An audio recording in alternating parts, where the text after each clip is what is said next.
Tahimik ka lang. Ginagawa mo ang mga bagay ayon sa sarili mong bilis, hindi ka maingay, hindi ka nagyayabang.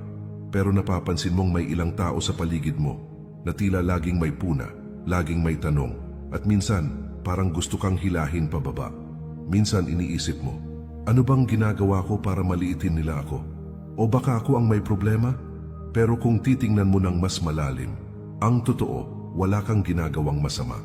Ang mali lang, masyado mong nililiit ang epekto ng iyong pag-angat sa mata ng mga naiwan. Sabi ni Marcus Aurelius, "When you rise in the morning, think of what the precious privilege it is to be alive, to breathe, to think, to enjoy, to love." Pero sa mundo ngayon, sa bawat pagbangon mo, habang ini-enjoy mo ang progreso mo, may mga taong hindi kayang sikmurain ang liwanag na taglay mo dahil hindi nila makita ang kanila. Inggit, isang tahimik pero mabagsik na damdamin. Walang sinasabi pero ramdam mo. Nakabalot sa papuri minsan pero may halong pagkairita. Nakatago sa mga tanong na parang inosente pero may laman. Hindi dahil gusto nilang agawin ang meron ka, kundi dahil nakikita nila sa iyo ang kakayahang hindi nila kayang buuin sa sarili nila. At dito papasok ang karunungan ng mga Stoic. Hindi mo kontrolado ang damdamin ng iba. Ang pwede mo lang kontrolin ay kung paano ka tutugon sa kanilang tingin, komento, o pananahimik. Kaya sa video na ito, pag-uusapan natin ang 7 dahilan kung bakit naiinggit sa iyo ang ibang tao. Hindi para pagyabang ang meron ka, kundi para maunawaan ang mas malalim na ugat ng inggit at mas mapanatili mo ang kapayapaan ng isip mo sa kabila ng mga matang may panghusga. Dahil sa dulo, hindi mo kailangang magpaliwanag. Hindi mo kailangang ipagtanggol ang sarili mo. Ang tunay na lakas ay yung kaya mong magpatuloy kahit may mga umaasang mabigo ka. Bago ang lahat, muli kaibigan, inaanyayahan kita na mag-subscribe sa ating channel dahil dito magbabago ang pananaw mo sa buhay. Maraming salamat. Magsimula na tayo. Dahilan number 1, dahil tahimik kang umaangat. Hindi ka maingay.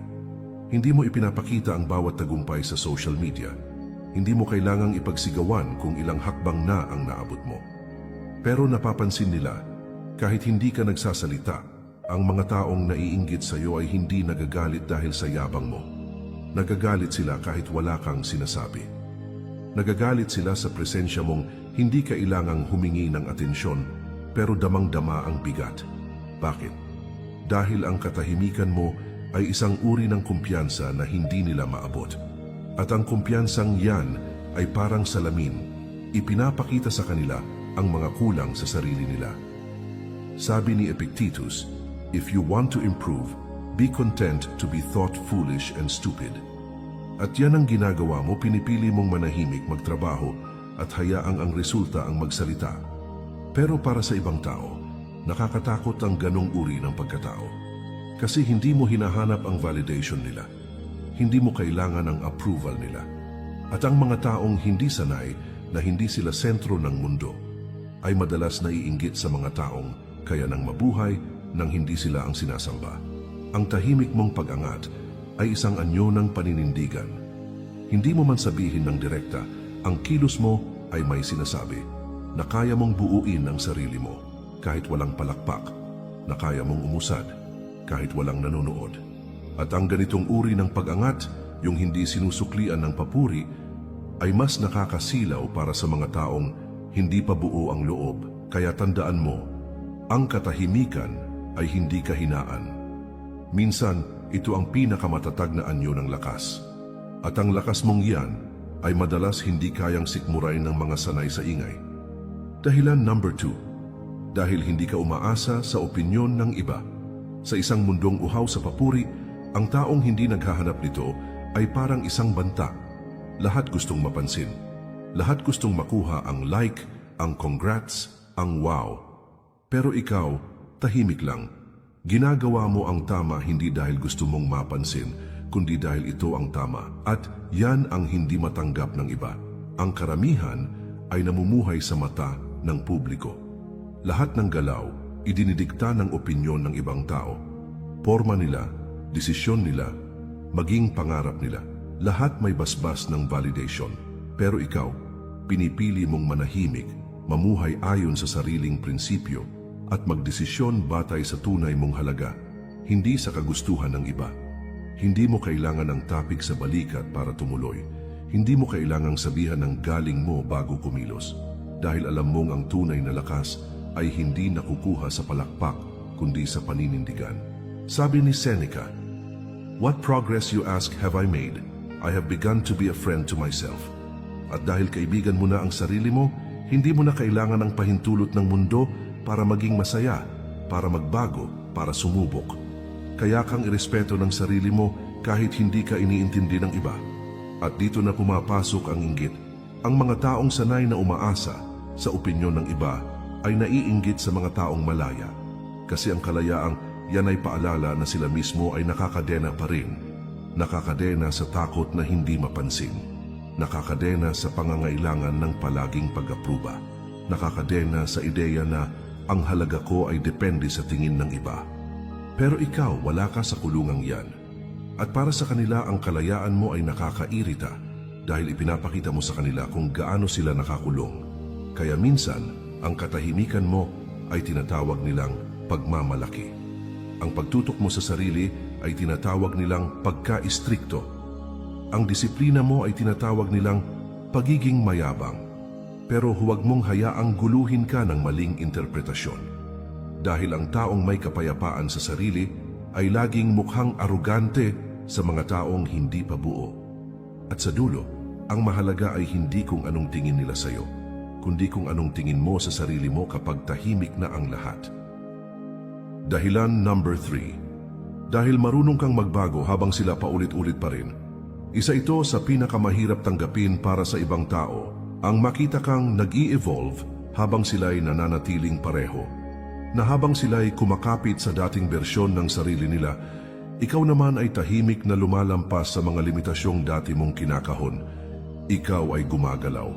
Hindi dahil gusto mong iwan sila, kundi dahil pinili mong yakapin ang pagbabago, kahit masakit, kahit mag-isa.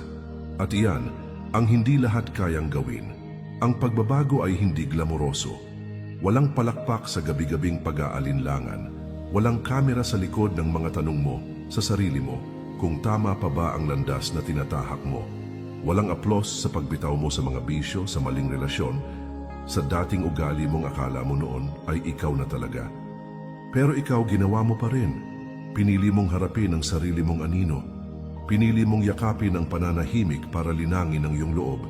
Pinili mong hindi manatili sa comfort zone kahit ramdam mong baka mawalan ka ng karamay sa proseso. At doon nagsimulang sumama ang loob ng iba.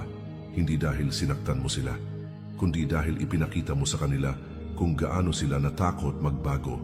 Sabi ni Marcus Aurelius, "If someone can prove me wrong and show me my mistake in any thought or action, I shall gladly change. I seek the truth, which never harmed anyone. The harm is to persist in one's own self-deception and ignorance." Ang taong may lakas ng loob na baguhin ang sarili ay banta sa mga taong namumuhay pa rin sa ilusyon ng comfort. Kaya nga't kahit wala kang sinasabi, naiinggit sila sa'yo. Dahil ang presensya mo ay paalala na pwede pala, na kaya palang umiwas sa gulo, na kaya palang baguhin ang mindset, na kaya palang lumayo sa mga taong walang ambag kundi pabigat. Ang inggit nila ay hindi galit sa kung ano ka ngayon. Ang totoo, inggit sila sa tapang mong iwan ang dating ikaw. Dahil sila, ayaw pa ring humiwalay sa bisyong matagal nang sumisira sa kanila. Ayaw pa ring bitawan ang barkadang nagpapaikot lang sa kanila sa parehong pagkakabalaho. Ayaw pa ring tanggapin na ang kinaiinisan nila sa ibang tao ay madalas refleksyon ng sariling pagkakulong. Kaya kapag may mga taong tila lumalayo, tumatahimik, o naglalabas ng sama ng loob sa'yo, tanungin mo, ako ba ang problema o ako lang ang paalala ng pagbabago na hindi pa nila kayang yakapin? Sa mundong ito, hindi lahat matutuwa sa pag-angat mo. Lalo na yung mga piniling hindi umalis sa lupa kahit bukas na ang langit para sa kanila. At sa ganitong mga sandali, doon mo mas maiintindihan, ang tunay na pag-unlad ay hindi palaging masaya. Madalas, ito'y nagbubunyag ng katotohanang ayaw marinig ng iba. Pero kahit masakit, huwag kang titigil. dahil ang pagbabago mo ay hindi para saktan sila. Ito'y para mailigtas ang sarili mo mula sa sarili mong pagkakatali. Dahilan number 4, dahil hindi ka takot mapag-isa. Sa mundong takot na takot sa katahimikan, ang taong marunong mapag-isa ay parang kakaibang nilalang. Parang may alam na hindi alam ng karamihan. At dahil hindi nila maintindihan ang kapayapaan mong wala sa piling ng iba, naiinggit sila sa iyo. Marami ang nagtatago sa ingay ng paligid, sa maingay na barkada, sa paulit-ulit na relasyon, sa walang tigil na pag-scroll, sa pakikipagkwentuhan na walang saysay. Hindi dahil masaya sila, kundi dahil ayaw nilang harapin ang sarili nila. Dahil kapag tahimik na, doon nila maririnig ang mga tanong na matagal na nilang iniiwasan. Pero ikaw, pinili mong tahimik. Pinili mong kumawala sa mga gulong walang patutunguhan. Pinili mong lumayo sa mga tao kahit alam mong masakit dahil alam mong hindi na sila tumutulong sa paglago mo. At iyan ang hindi nila maintindihan. Sabi ni Seneca, "He who is afraid to be alone is afraid of being honest with himself." Kaya habang ikaw ay natututo sa bawat gabi ng katahimikan, habang iniintindi mo ang sarili mong emosyon, habang dinadala mo ang bigat ng mga tanong ng walang kinakausap, marami ang nagtataka. Bakit kaya niya nagagawa yan? Hindi ba siya nalulungkot? Oo, nalulungkot ka. Pero hindi ka natatakot dahil alam mong ang paglago ay laging dumarating sa panahong tahimik ang paligid. Kapag wala ng ingay ng palakpak, kapag wala ng distraction, kapag ikaw na lang at ang sarili mong katotohanan, ang mga naiinggit sa iyo ay hindi naiinggit dahil marami kang kaibigan. Naiinggit sila dahil kaya mong mabuhay kahit wala silang lahat, at ang ganitong uri ng lakas, ang kakayahang maging buo kahit mag-isa, ay tila bang paninindigang hindi nila matagpuan sa sarili nila. Kaya kapag nakita nilang kontento ka sa sarili mong mundo, na hindi ka naghahabol sa atensyon, na hindi ka dependent sa presence ng iba, napipilitan silang harapin ang tanong na pilit nilang tinatakbuhan. Bakit siya kaya niyang tumahimik, samantalang ako hindi mapakali? At doon sila naiinggit. Hindi sa pera mo, hindi sa itsura mo, hindi sa tagumpay mo, kundi sa kapayapaan mong hindi nila mahanap kahit napapalibutan sila ng tao. Dahil sa mundong sinasamba ang koneksyon, ang pinakarebelde ay ang taong kayang magtayo ng sarili niyang katahimikan, kaya huwag mong ikahiya ang pagiging mapag-isa. Huwag mong isipin na kulang ka dahil wala kang kasama. Dahil ang taong marunong mapag-isa ay ang taong hindi madaling masira. Dahilan number 5, dahil hindi ka na naghihiganti, pinapatawad mo na lang at tinutuloy ang buhay. Isa ito sa mga bagay na hindi madaling gawin, ang hindi gumanti kahit kaya mo. Ang manahimik kahit kaya mong sumagot. Ang patawarin kahit hindi sila humingi ng tawad. At higit sa lahat, ang ipagpatuloy ang buhay mo kahit hindi nila nakita ang bigat ng sakit na iniwan nila sa iyo. At kapag ginawa mo ito, kapag pinili mong patahimikin ang galit at sa halip ay ayusin ang sarili mo, makakaasa kang may maiinis, may maiinggit, may manggagalaiti sa katahimikan mong hindi nila masira. Bakit? Dahil gusto nila ng gulo. Gusto nilang masira ka. Gusto nilang bumagsak ka gaya ng inaasahan nila. Pero sa halip na gumanti, tumahimik ka. Sa halip na ipahiya sila, pinatawad mo. At sa halip na sayangin ang oras mo sa pagbibilang ng sama ng loob, ginamit mo ang panahon sa paghilom, sa pagangat, at sa panibagong simula. At yan ang hindi nila matanggap, sabi ni Marcus Aurelius. The best revenge is not to be like your enemy. At yan ang ginawa mo. Hindi mo sila ginaya.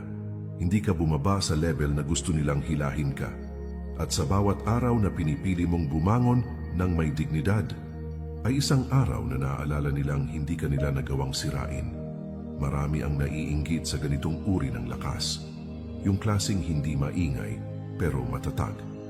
Yung uri ng katahimikang hindi dahil mahina ka, kundi dahil napagtagumpayan mo na ang sarili mong galit. Dahil alam mo na sa bandang huli, ang pagkapanalo ay hindi nasusukat sa kung sinong pinakamalakas sumigaw, kundi sa kung sinong pinakamarunong magpatawad at hindi na kailangang ipagyabang ito. Ang mga naiinggit sa iyo ay naiinggit hindi dahil masaya ka na. Naiinggit sila dahil akala nila hindi ka na dapat maging masaya. Dahil sa pananaw nila, masyado mong madaling nakalimutan, masyado mong mabilis na nakabangon.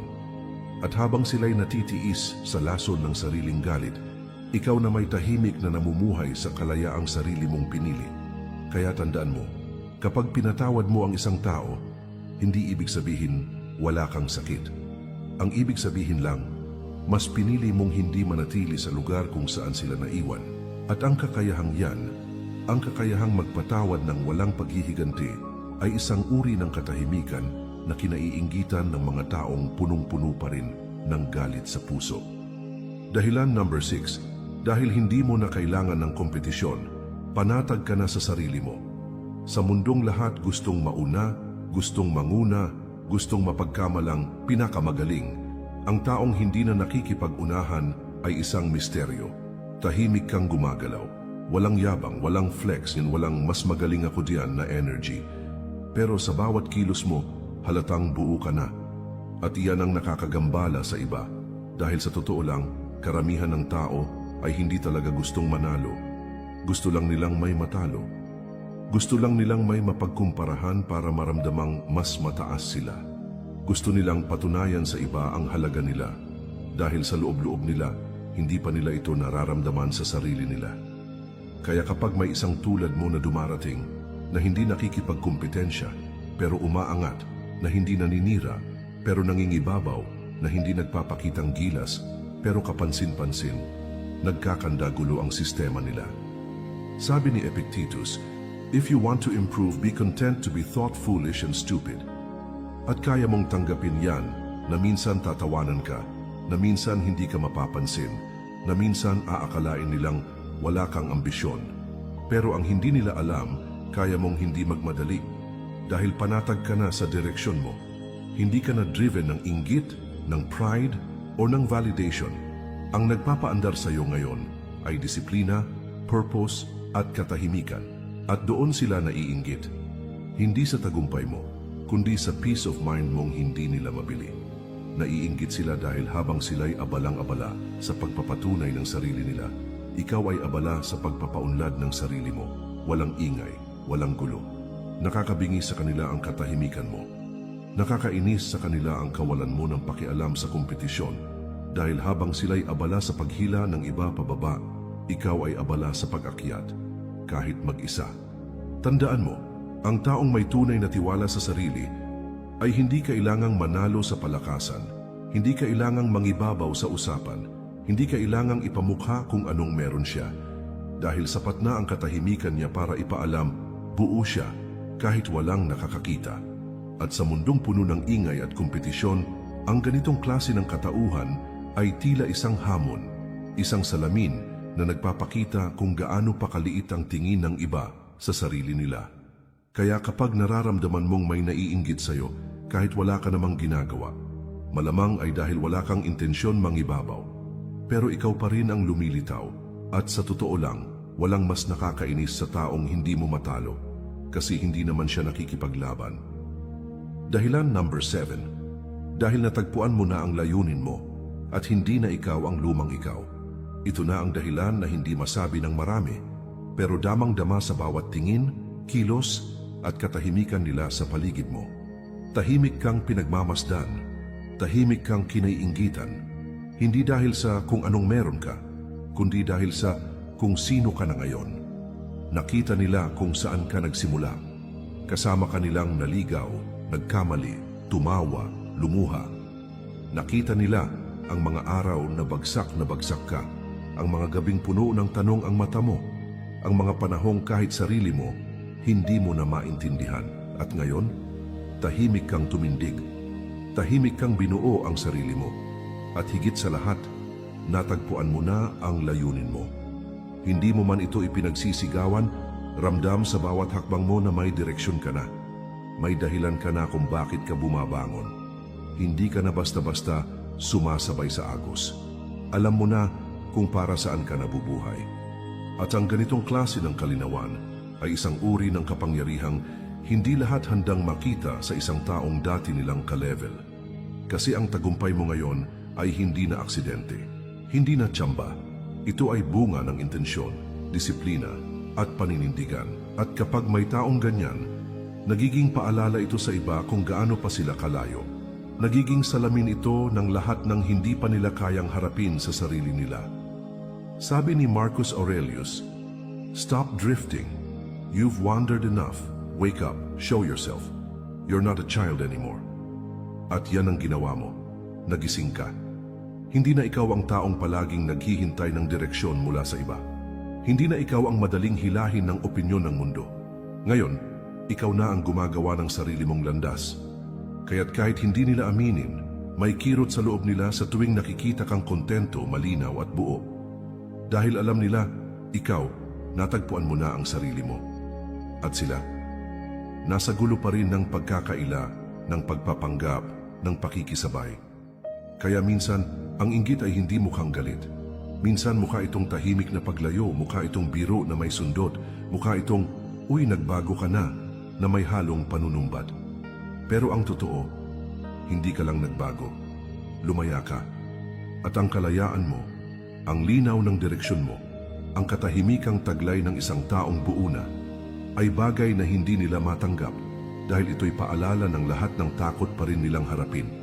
Kaya kapag tinanong ka, bakit kaya parang naiinggit sila sa akin, wala naman akong ginagawang masama. Ito lang ang sagot.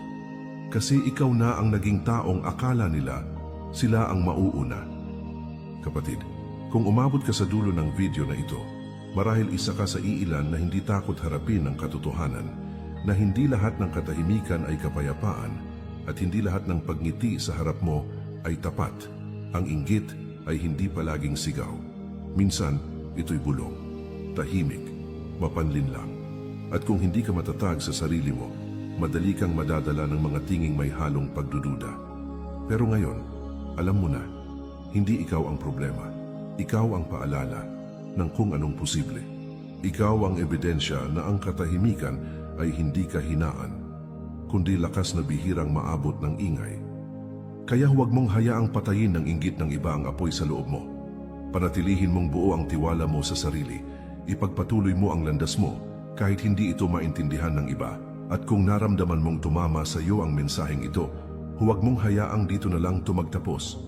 Mag-subscribe ka ngayon, hindi lang para sa susunod na video, kundi bilang paninindigan na pipiliin mong lumago kahit sa mundong madalas ay gustong hilahin ka paatras. Dahil sa dulo, ang stoic ay hindi lang yung tahimik. Ang tunay na stoic ay yung kahit na naiinggit sa kanya ang mundo, ay marunong pa ring manahimik, magpatawad at magpatuloy.